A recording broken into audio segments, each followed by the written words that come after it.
it was another player that stood up and just said like what this environment has given her that's no one given her. You know, and I'm talking about real heart-sore felt stories. Like I'm talking about abusive homes, no food on the table, parents fighting, you know, and everyone just opened up, and it was so nice because for a moment I forgot we were 3 days from now we're going to a World Cup. But during the whole India series, I worked on a lot of mental aspects with the girls, so mental frameworks, mental models individually, and that drained me a lot as a coach because I knew I had to do it.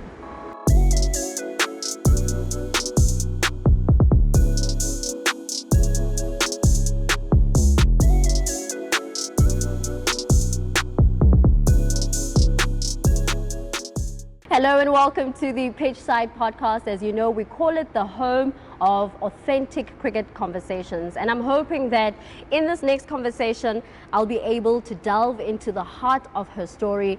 We'll be looking into how she transitioned from being a player right into being a coach, and also celebrating the amazing work that she has done with the under-19 girls team.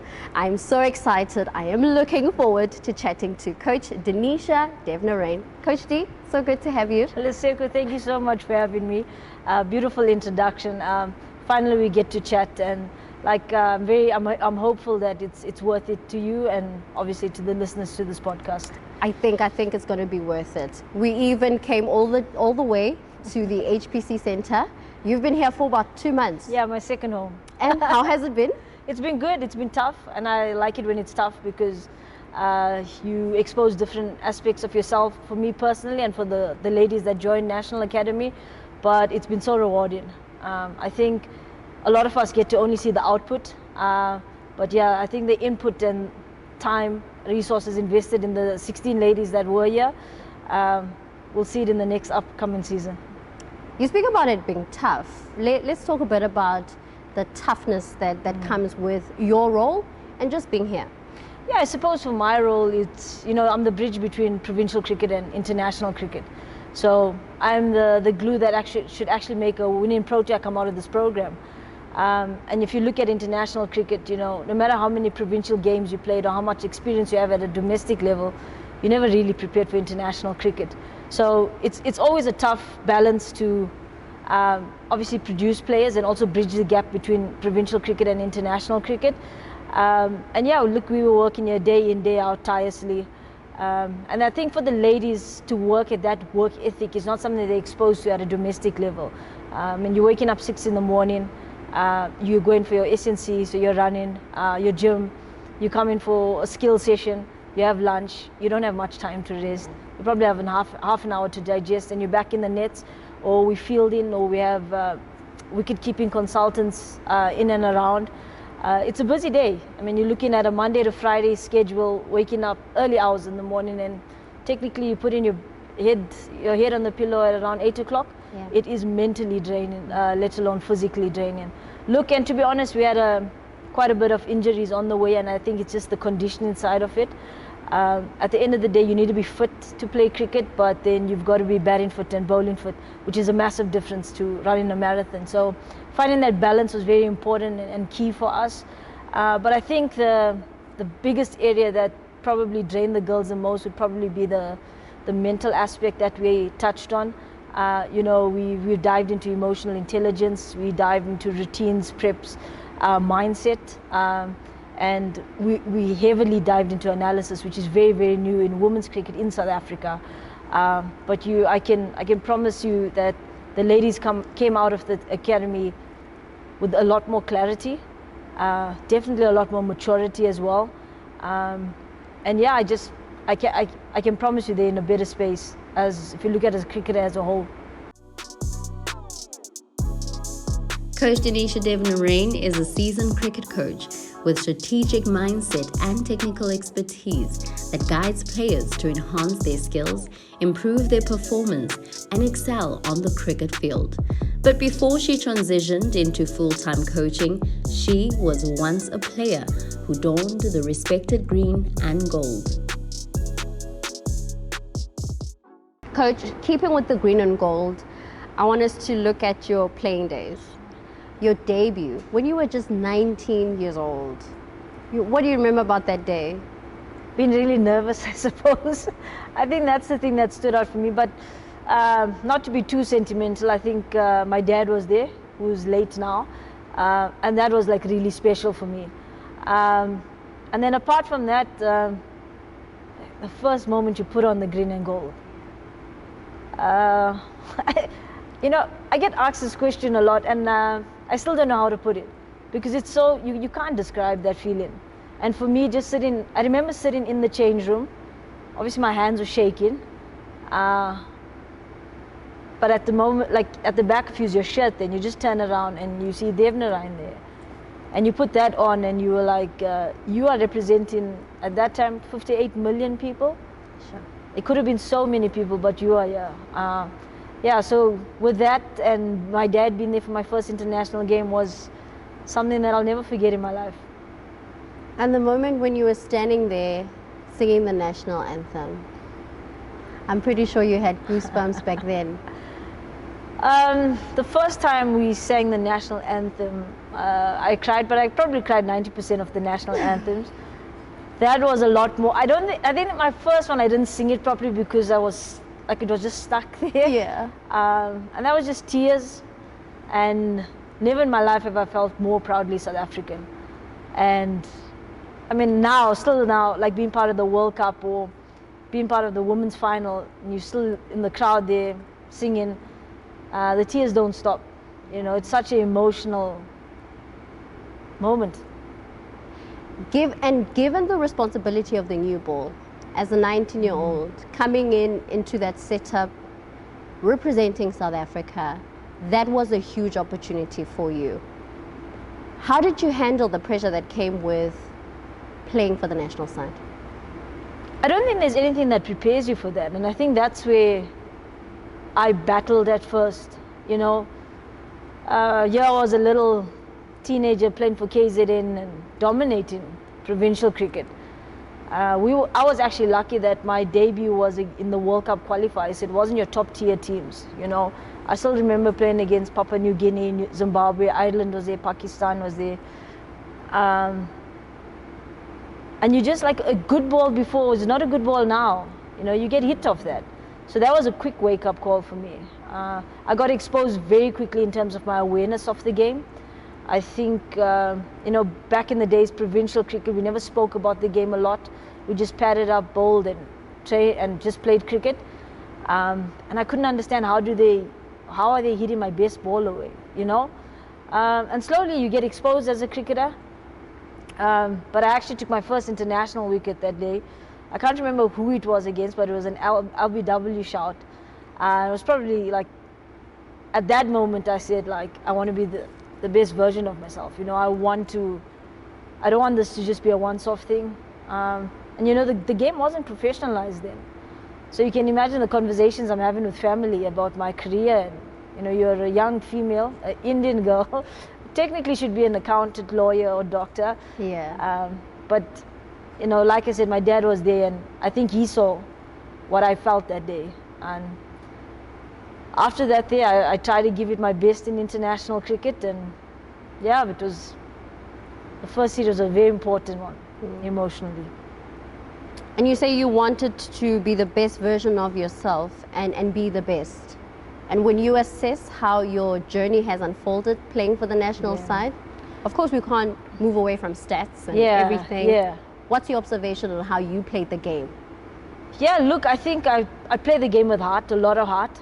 And that's one thing that I always told myself, is that you never give up. No matter how well you're doing, how bad you're doing, you just never give up.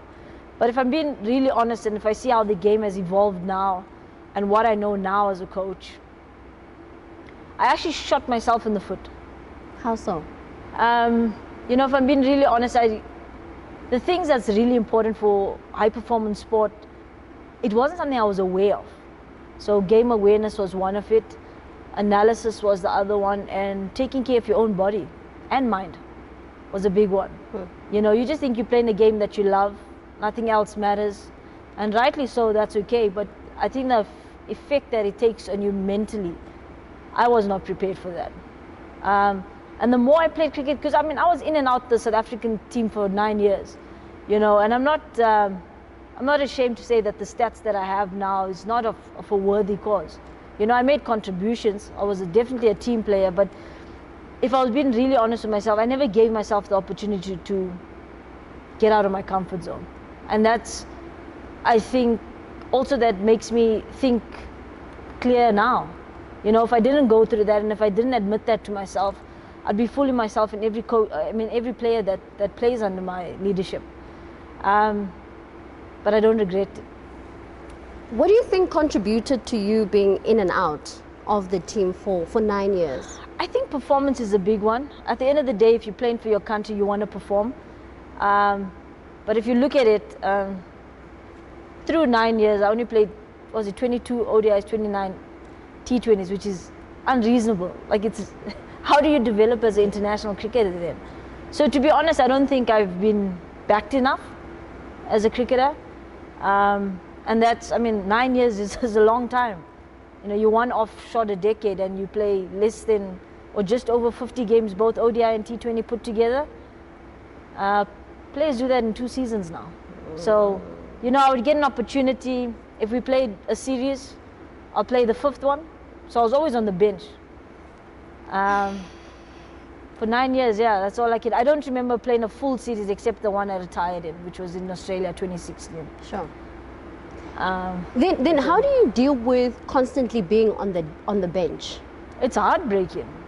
You always feel like you're not good enough, like you're just here for a number. You know, and we were going through a transition in women's cricket. You know, if we talk about transformation targets, we talk about EPG, you felt like you were a number there because you had to fill the requirements of the team. And honestly, I did feel that. But you know, at the end of the day, it is what it is.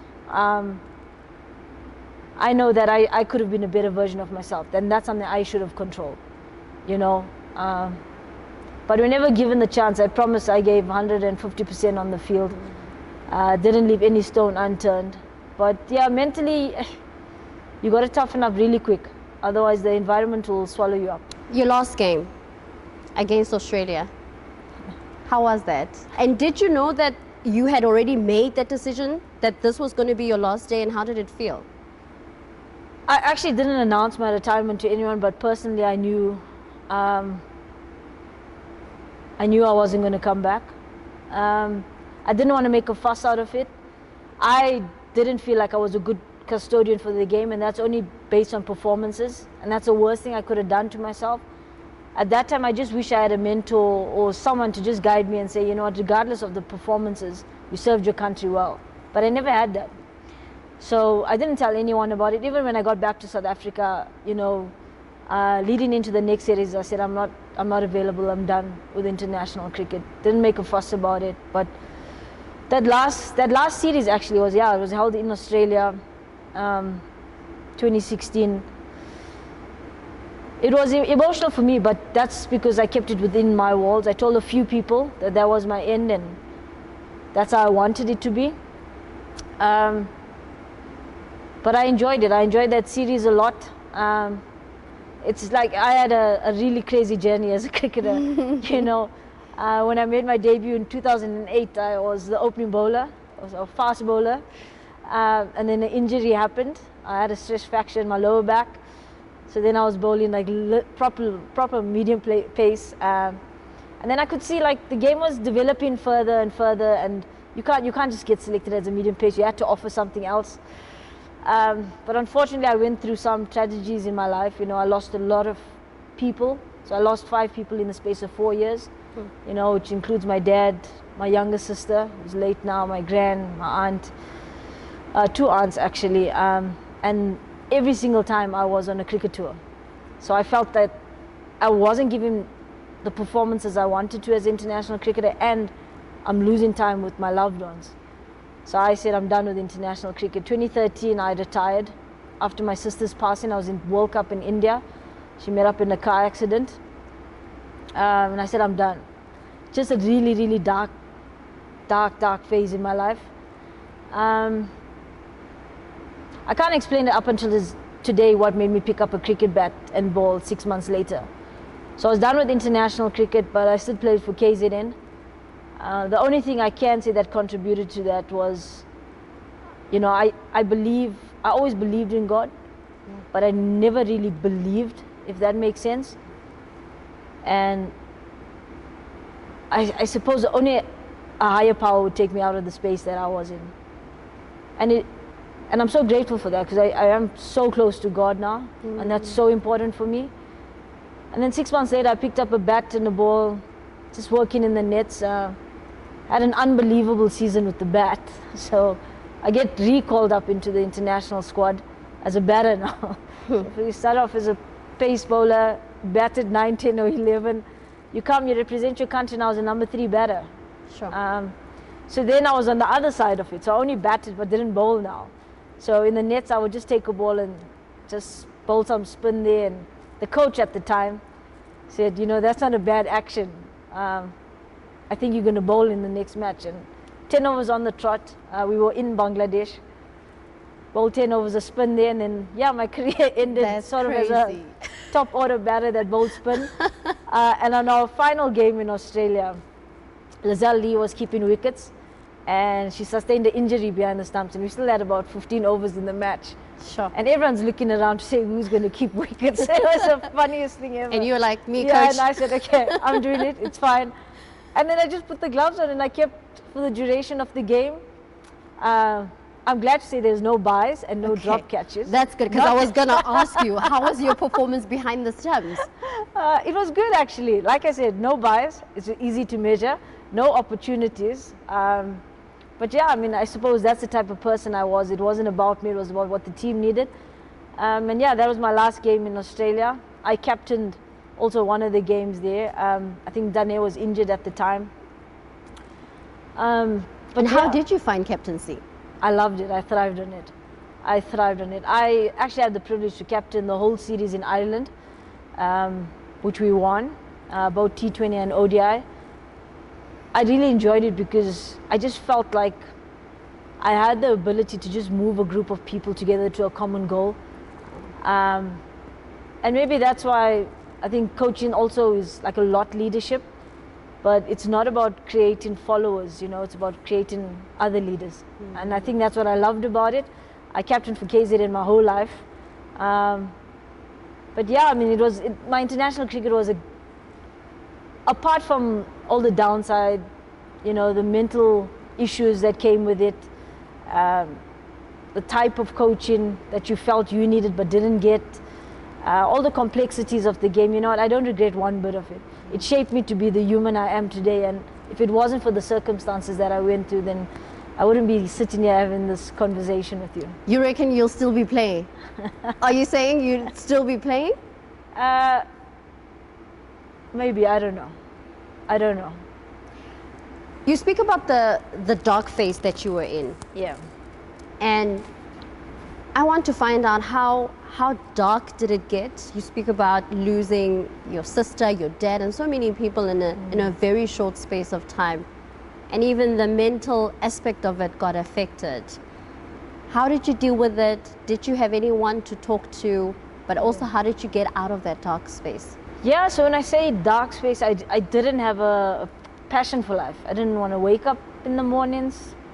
I didn't want to go even to the shops. I just wanted to be in bed the whole day. It's just negative all the time, and I would like to think, you know, as a young kid growing up, I was very positive, very happy. And I don't know, life just threw me a curveball that I don't think anyone can be prepared for. And it was just ugly. I was so withdrawn from society or the world, my family. I would just think horrible things all the time. It's crazy because I questioned God a lot that time.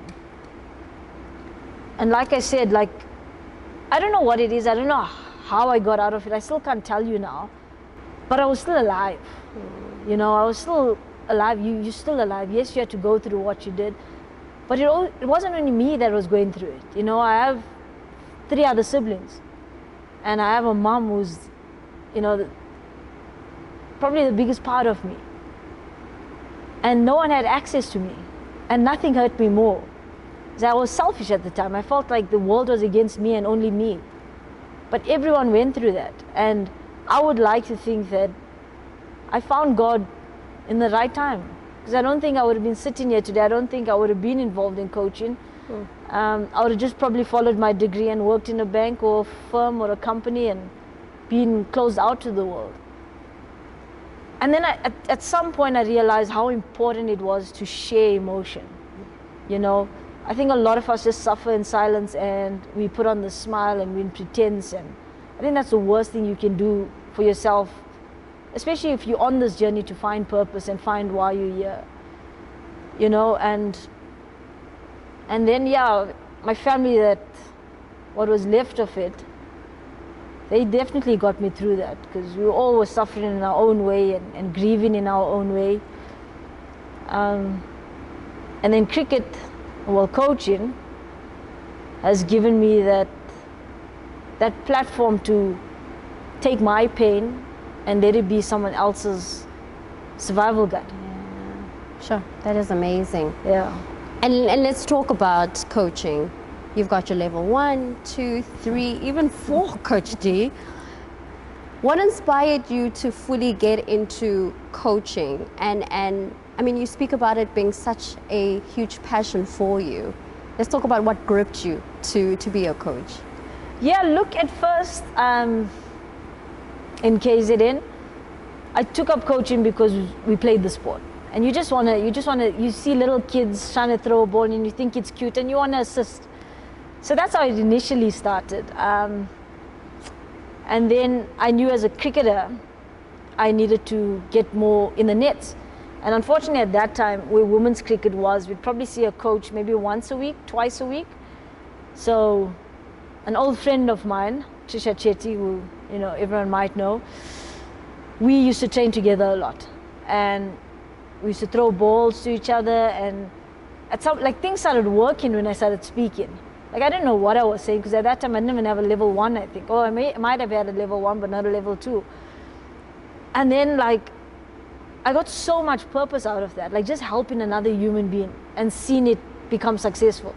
Like, that was so exciting for me. So then I continued this journey of level 2. And I'm still a Protea at the moment, and that helped me in my game. And then I started go coaching in schools, in government schools, like just show them what's the sport about. The schools that I've attended, I wanted to give back there. And I think that was always my nature as a person.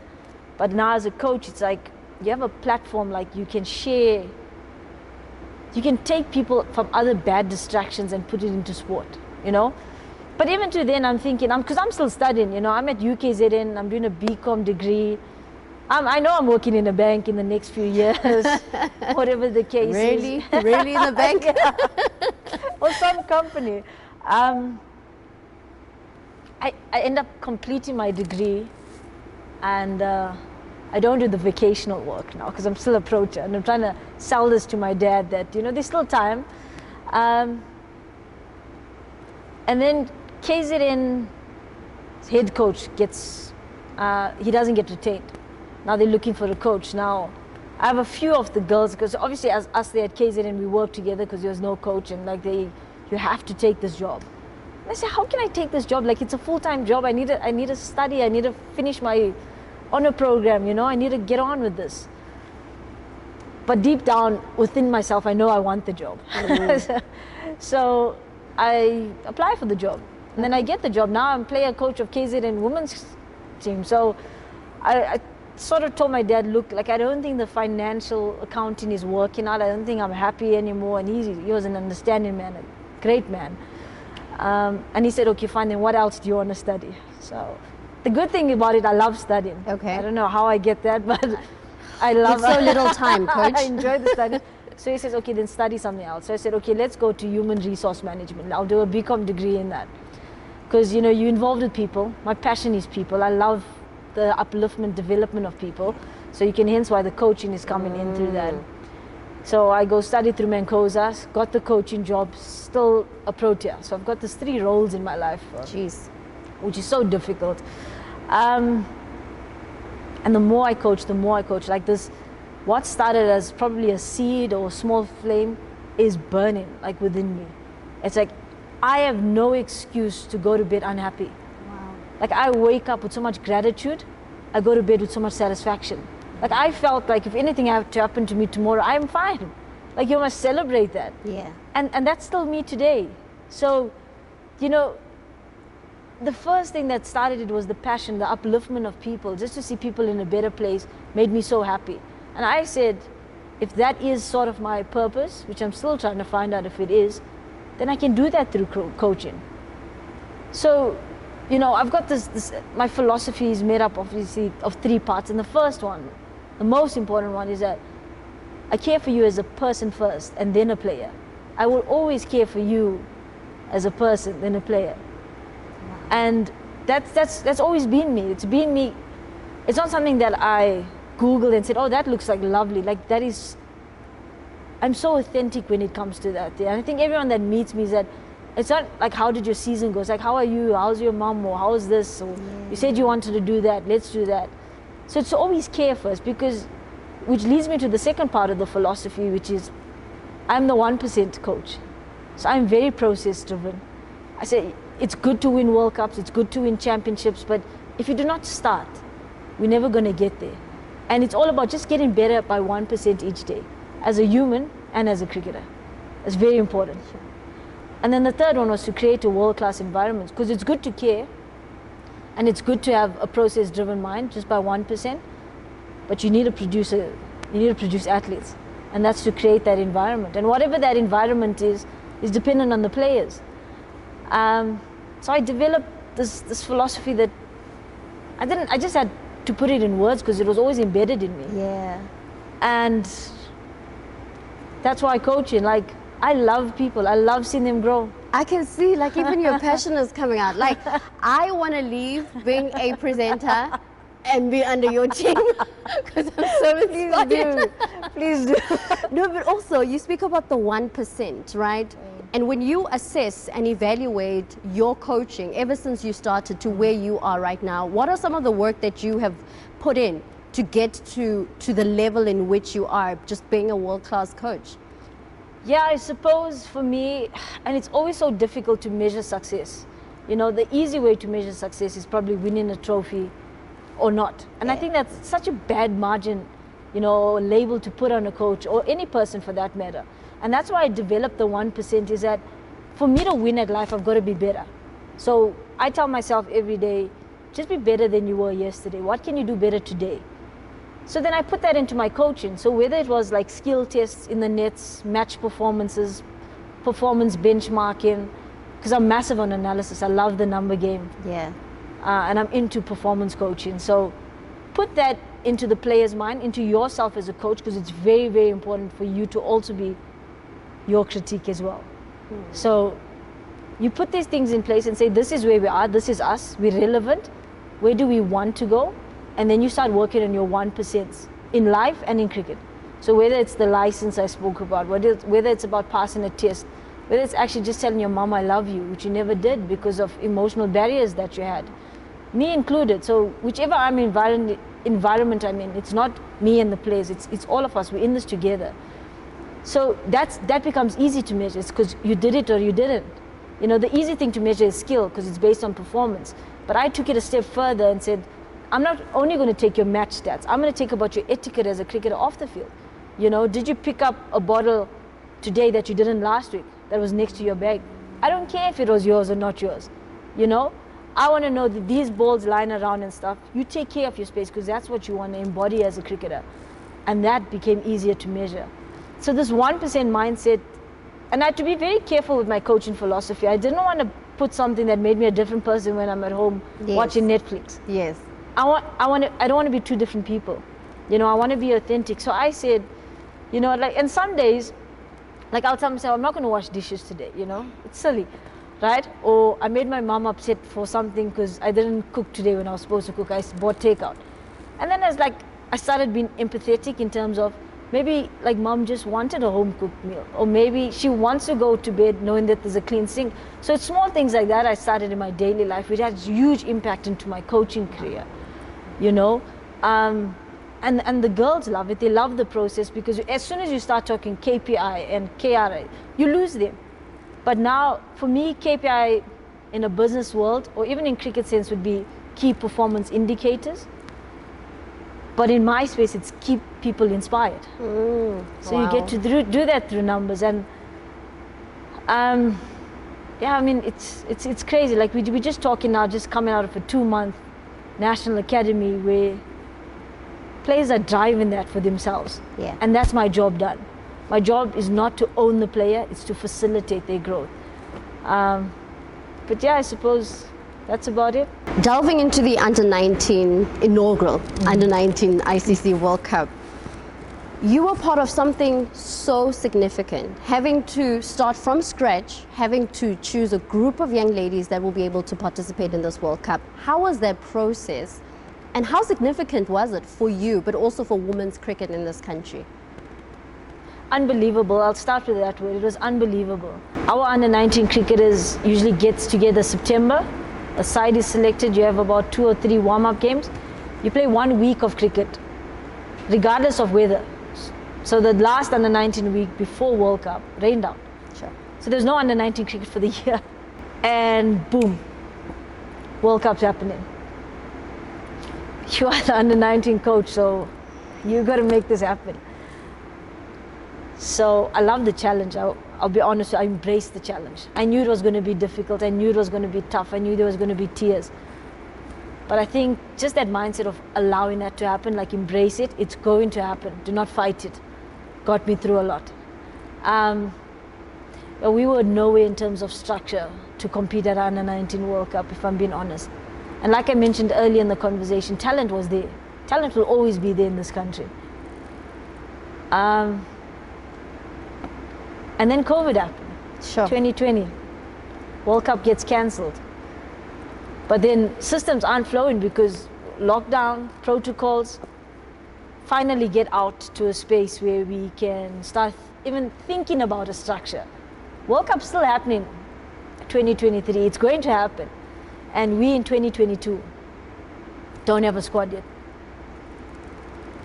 Got good people to work around me, selectors, the management here at Cricket South Africa, and we put together something.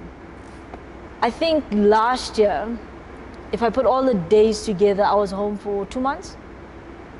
The rest I was out and about, scouting, talent ID, TAP programs, camps, series amongst provincial women. I needed that. I needed us to play, no matter how bad we did, I needed us to play a tougher opposition. I think we're in March 2023. March 2022. We get 54 girls just around the country. I don't know what to expect. Get them here at the Center of Excellence in Pretoria. They just play games. We get that number down to 36. Now I need to see the girls every month. We get them into camps. I go to them. Finally get to 24 in June, July. I keep that 24 as long as I can because of injuries, unforeseen circumstances can happen. I can't afford to select a solid 12, 13 or 15 right now.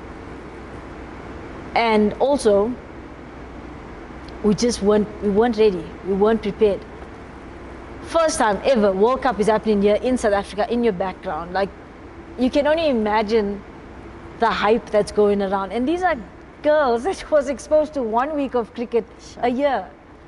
You know, now I'm talking media interviews. I'm talking about what are your expectations for the World Cup, and we're talking about press releases and attending conferences or representing the Under-19 batch. So it just blew up in a way that we didn't expect. And at the final moment, like, we left it to the selection phase where we got 15. So I took the girls to WSL. That's our women's elite Premier League. Yeah. And we got hammered. You know, we got hammered. Like, I felt so bad for them. But slowly but surely, each camp we had, each TAP program, I was preparing them for something that they were unaware of it. But that group of girls, if we do not win the World Cup anytime soon, they will. I promise you they will. Amazing. The trust that they had in a person that they met, or a group of people, our management, in a short period of time. I think that's what got us to be so successful. Sure. So we couldn't change the structures. Unfortunately, we couldn't do anything else. But I made sure I saw them every month, and I made sure we were playing a tougher opposition all the time.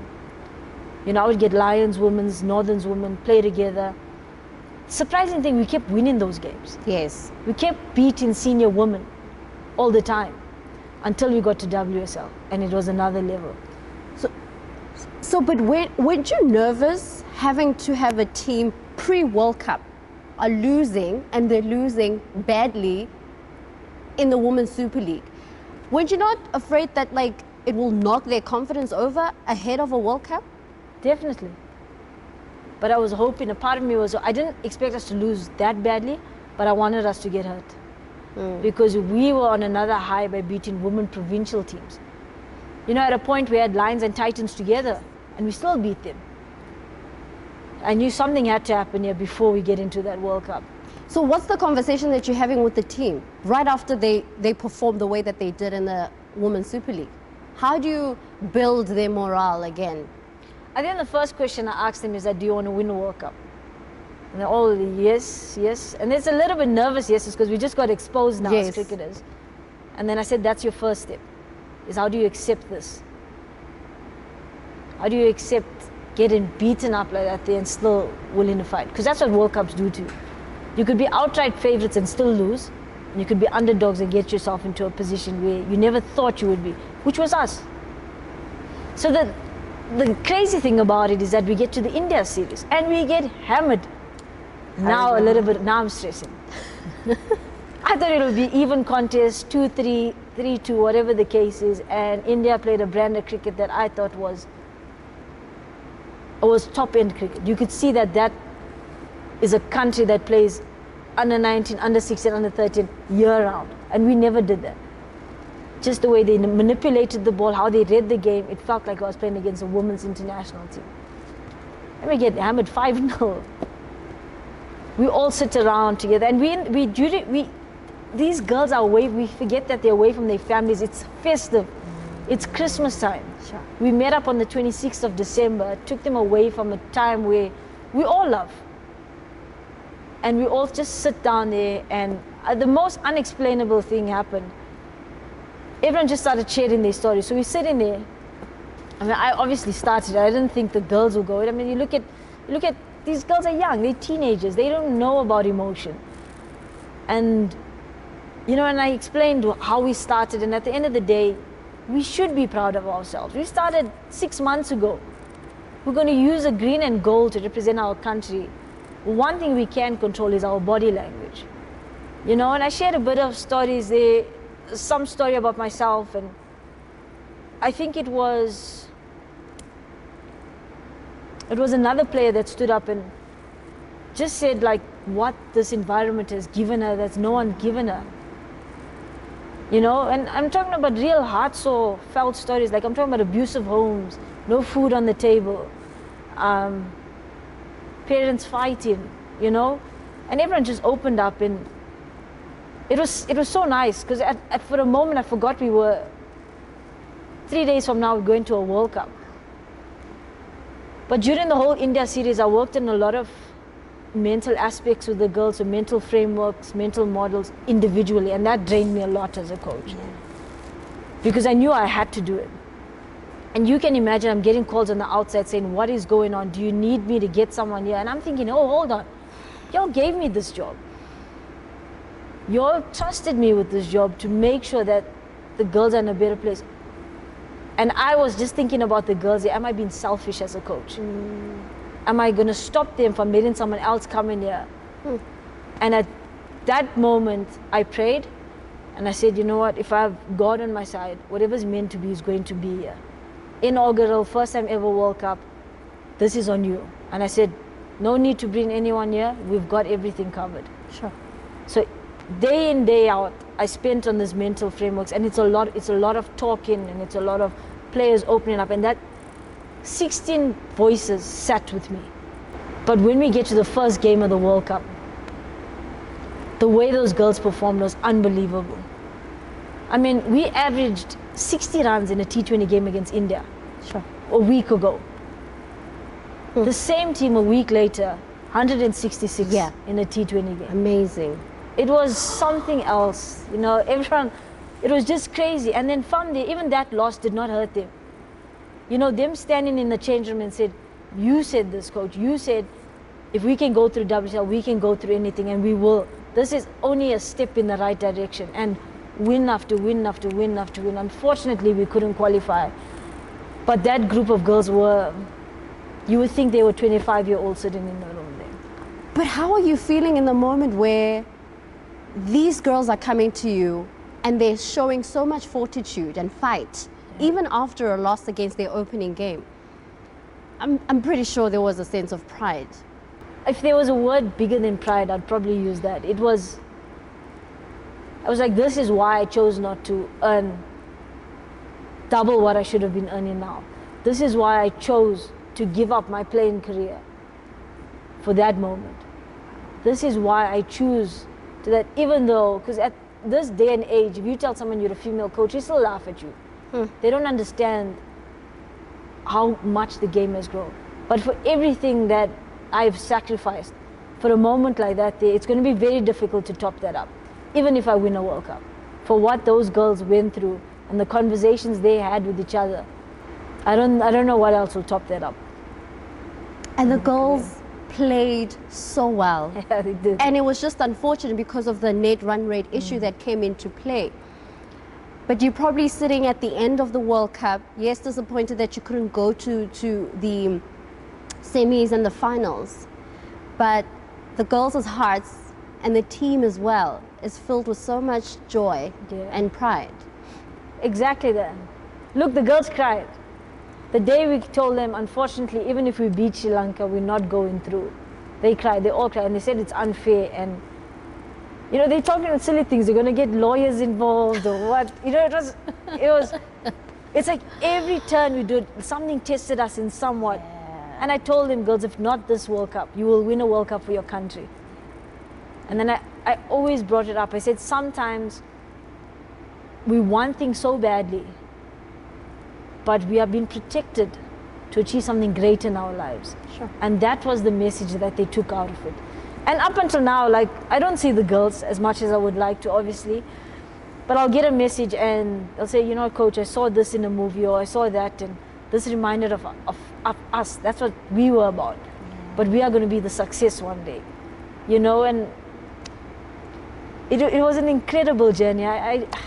From where we started, less than 8 months to prepare a team to a World Cup. You're going to go play the best in the world, 16 nations. You are the host of that tournament. You played horrible cricket in your last 2 outings against India and at WSL.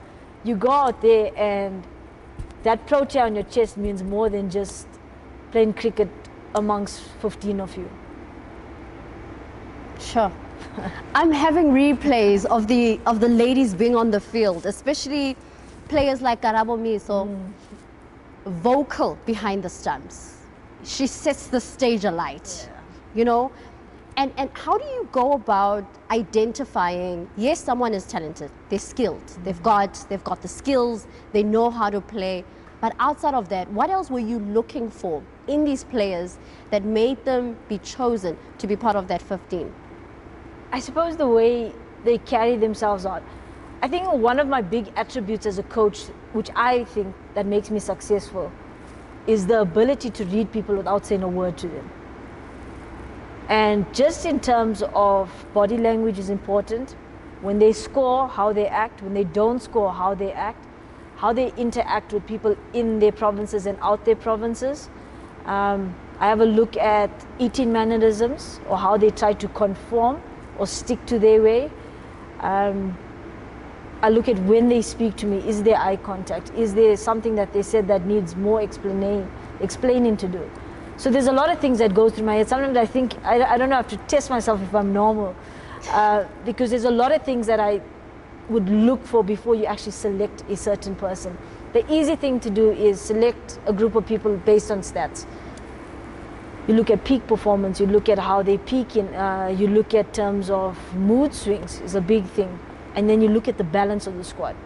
is that someone that's going to contribute to the team or is actually going to hurt the team? And then we finally got to that number. And I mean, I'm so glad that you mentioned Karabo Meso, because all of them, very, very close to my heart. And when I saw Karabo, I saw this timid person, very quiet, excellent at what she does, no doubt about it. Anyone that doesn't even know cricket can say, you know, that girl can play cricket. And my job was to facilitate an environment where she can just be herself. And even through the World Cup, the last thing we spoke about was performance. All we spoke about as a unit was, am I happy? Am I enjoying it? And what am I doing today that's going to make me better tomorrow? And, you know, I look at that squad and how they celebrated every week, because when I got home, I had an opportunity to look at those games. You know, you listen to the commentators, you listen to the people on the outside, people in the office, people that's close to you, about how good it was to see a group of individuals getting together, regardless of where they were in the match, to celebrate each other's successes. And I felt so proud and successful as a coach at that point. Not that we only lost one game in the World Cup. That wasn't my success. My success is that 6 months I couldn't converse with you. We had nothing in common except cricket. But today, they'll eat off each other's plates and call themselves sisters.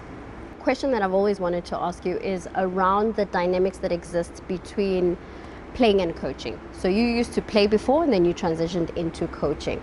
And oftentimes, because you used to have a team, being a team dynamics, there's certain an interaction that exists between the players, right? And a familiarity that exists between the players.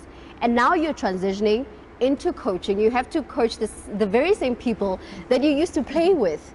Now, is there a bit of a dynamic in the beginning? And if there is a bit of that wall that exists, how do you break it off and to a point where players see you as a coach and then they respect you as a coach and they listen to you with all the advice that you have for them as players?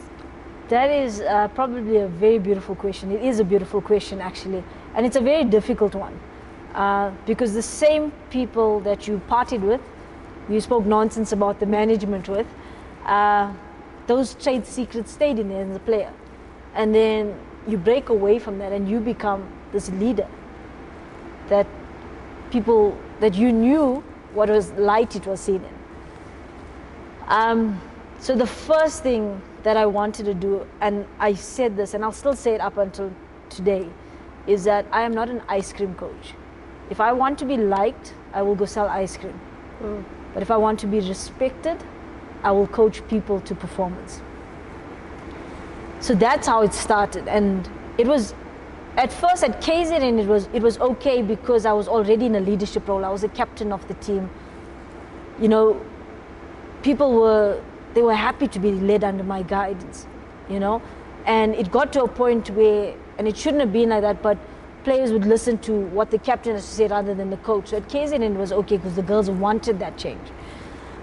You know, and now I get into high performance and look, the players in Proteas and emerging still plays, there's girls that I played with. And the first and foremost thing that I had to do was, there is a line. We cannot have the same relationship in terms of conversations and how we interacted with each other when we played. You will lose respect for me as a coach and I'll never bring out the best in you because you will always see me as a friend. So I had to create a framework of how can I still care for you and care about your well-being and you as a person, bring out the best in you, but also understand whatever we did in the past stays there now. And now it's a matter of being brutally honest. And this is where the difficult part is. But this is what drives me in hard conversations, and it drives me to say that 4 years ago, you and I were at a party, now I've got to listen to you in the nets, is the honesty. And I always like to simplify it so to the core as to say that two things are going to happen. Is either we buy into it and we make it work together, or we're going to resist against each other and then you are unhappy, I'm unhappy, but I'm not going anywhere at the moment. So you are going to lose out on your career. And that, I think, was the best thing I could have done, is have that honest conversations and, you know, cherish the relationship we had, but now we're on different We're on different terms now, you know.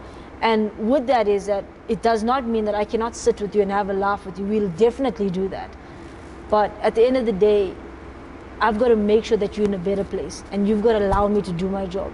So creating relationships amongst players is very important for me. It's for me, it's my breaking point to my success or failure.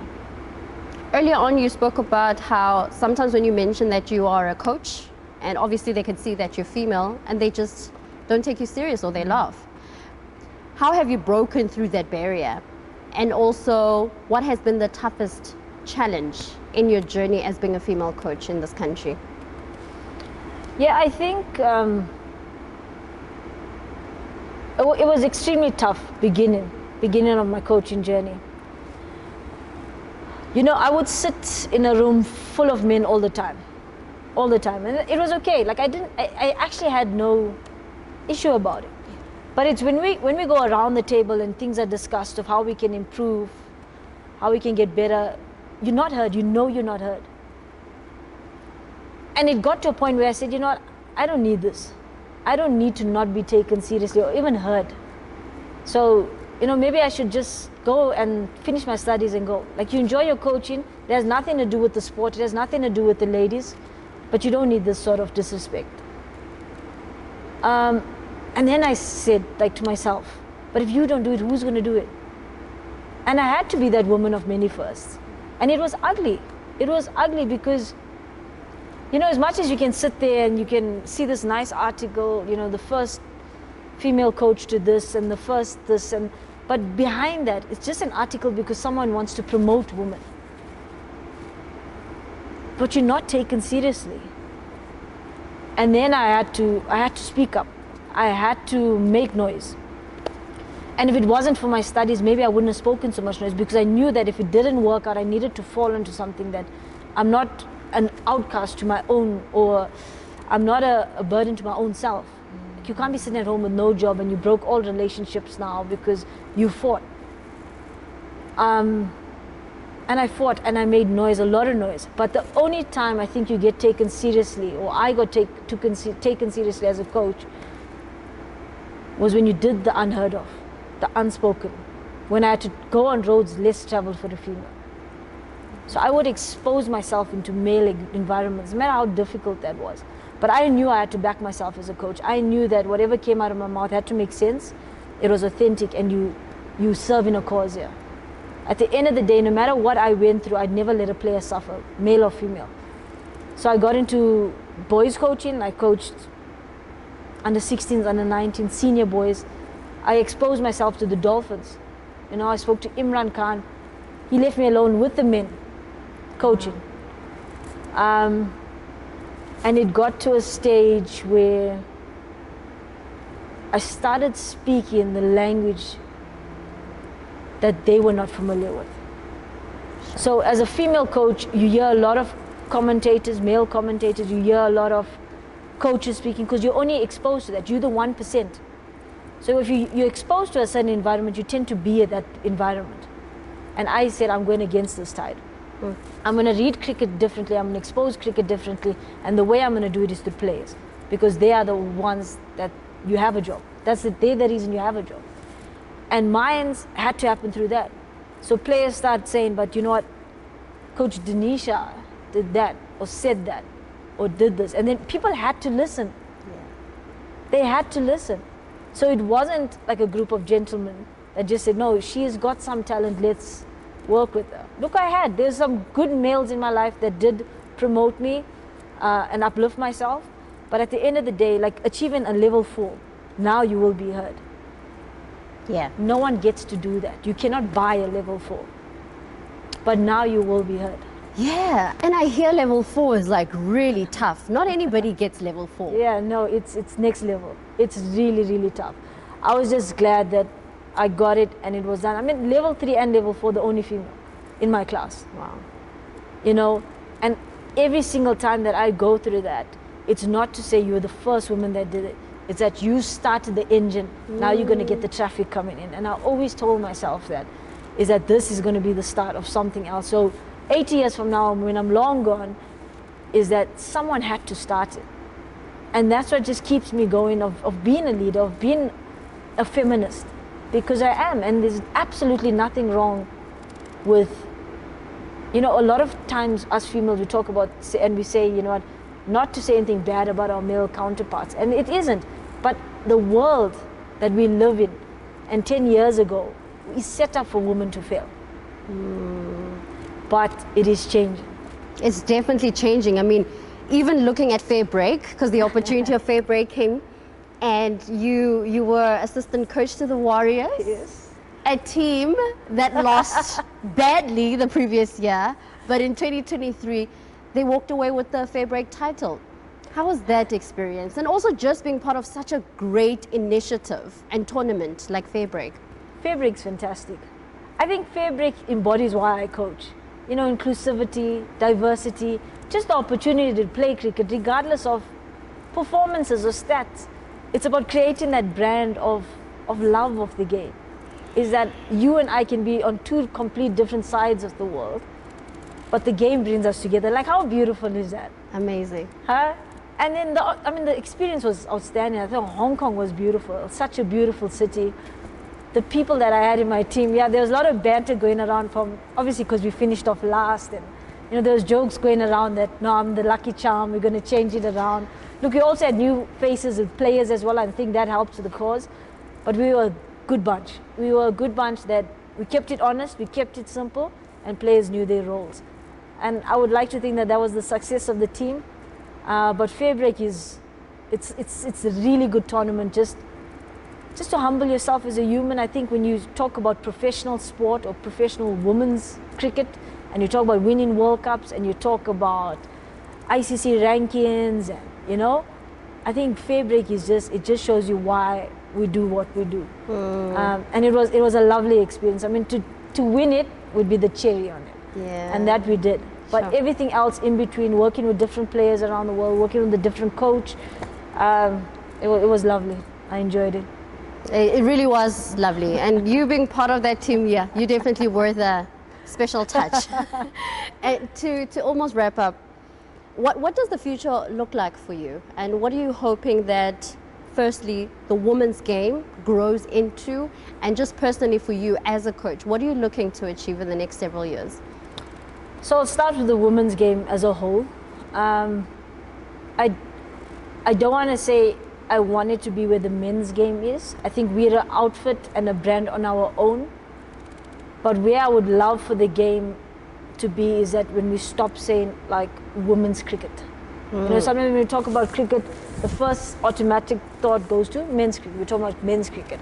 I just want it to be recognized. I want it to be acknowledged. And I want it to be in a space where players are valued financially, materialistically, media rights, everything that comes with being a high performance athlete, regardless of gender. That's what I would love to see for the women's game. I think the great start was a packed out Newland Stadium with the final. I mean, that's definitely a great start with that. But yeah, I want it to be a sport that's sacred and that holds a lot of heart in people's hearts. So that's what I want for the sport. For me personally, I just want to continue what I'm doing now, and that's changing lives, impacting lives, influencing lives, inspiring people to be the best versions of themselves on and off the field.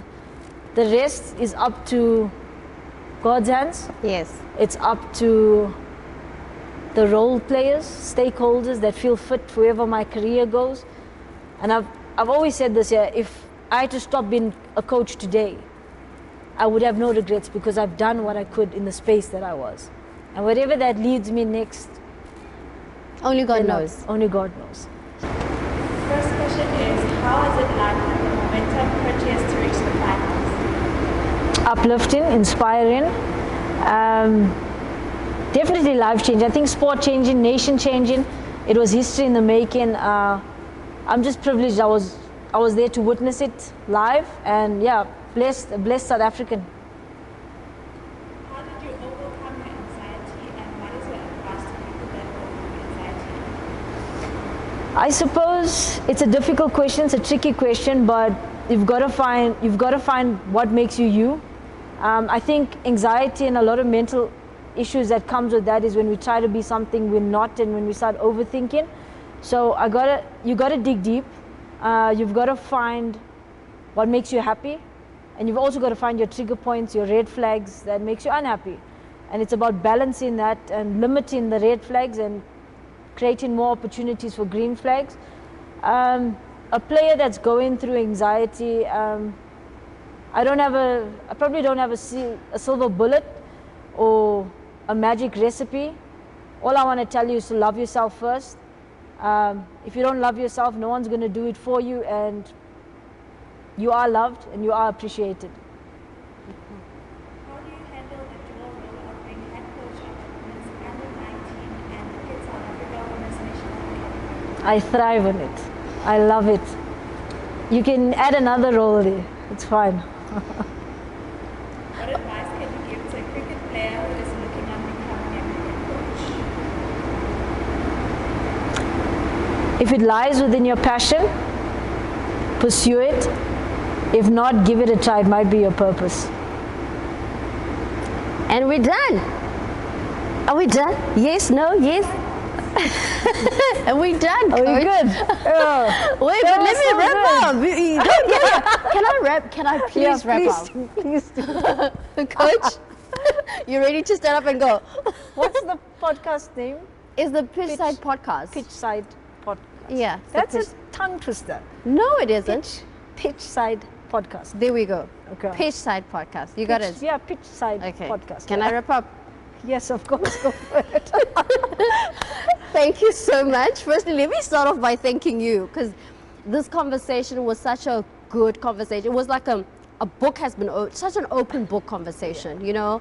I always say sometimes when I have good conversations with people, it's like you're just sitting over a cup of tea and just really being vulnerable with one another. And thank you so much for opening yourself up. I think this conversation is going to liberate a lot of people, you know, and thank you so much for sharing your story. Thank you for creating an environment like that. Thank you. Yeah. I appreciate that. It's a nice, vulnerable environment there. The one that you create for the under-19 girls. Something like that. Anyway, let me wrap up. Thank you so much for tuning into the Pitchside Podcast. As you've heard, I've had such an incredible conversation with Coach Dinesha, and I look forward to what the future holds for her. I know that one day she'll come back with the trophy, right? Definitely. Right. So remember to like, comment, subscribe, because we really, really love hearing your thoughts and opinions about the show. And also just share with us which part you enjoyed throughout this conversation. But from me, Lesego, and Coach Dinesha. It's goodbye. Thank you, Coach.